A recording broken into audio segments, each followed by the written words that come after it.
ఆర్టీసీకి ఇప్పుడు పెద్ద తలనొప్పి ఏంటంటే ఖర్చు తగ్గించేసుకోవాలి, పెట్రోల్ డీజిల్ తగ్గించేసుకోవాలంటే ఎలక్ట్రిక్ బస్సులు కరెక్ట్. దానికి ఎంత అవుతుందంటే దాదాపు 8,500 కోట్ల రూపాయల దాకా అవుతుందని అంచనా వేసింది ఆర్టీసీ. అదే సందర్భంలో అంటే ఈ బస్సులకి అయితే 6,658 కోట్లు కొత్త విద్యుత్ బస్సులకి, ఈ బస్సులకు కావాల్సింది 8,243 కోట్ల రూపాయలు.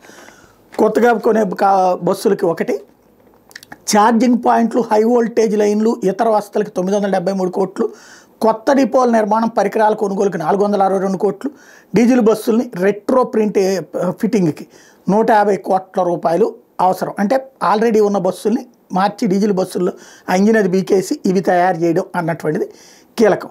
ఇక్కడ కేంద్రం PM E-డ్రైవ్ పథకం కింద GCC విధానంలో 9 నగరాల పరిధిలో 750 విద్యుత్ బస్సుల్ని రాయితీ కింద ఇస్తుంది.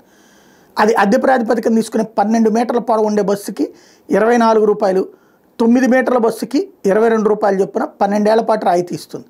కాబట్టి ఇది సాధారణంగా ఏం చేస్తుంది, ఆర్టీసీ డైరెక్ట్గా తీసుకోవచ్చు, కాకుండా దీన్ని మళ్ళీ ఏ పార్టీ నాయకులకు అప్పచెప్తే వృధా అవుతుంది.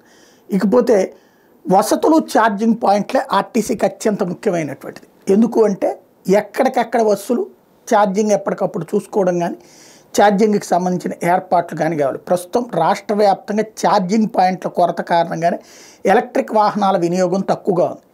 నేను అనేక సార్లు చెప్పాను, నా వీడియోలు ఫాలో అయ్యే వాళ్ళకి అనేక సార్లు ఐడియా ఉంటుంది. ఎలక్ట్రిక్ ఛార్జింగ్ పాయింట్లు ఎన్ని పెట్రోల్ స్టేషన్లు, ఎన్ని డీజిల్ స్టేషన్లు ఉన్నాయంటే ప్రతి ఆయిల్ స్టేషన్ ఎన్ని ఉన్నాయో అన్ని స్థాయిలో ఎలక్ట్రిక్ ఛార్జింగ్ సెంటర్లు వస్తే అప్పుడు రాష్ట్రం బాగుపడుతుంది, డబ్బులు మిగులుతాయి, ప్రజలకి ఆదాయంలో లాభం వస్తుంది అన్నటువంటి ఒకసారి ఆలోచించాల్సిన అంశం.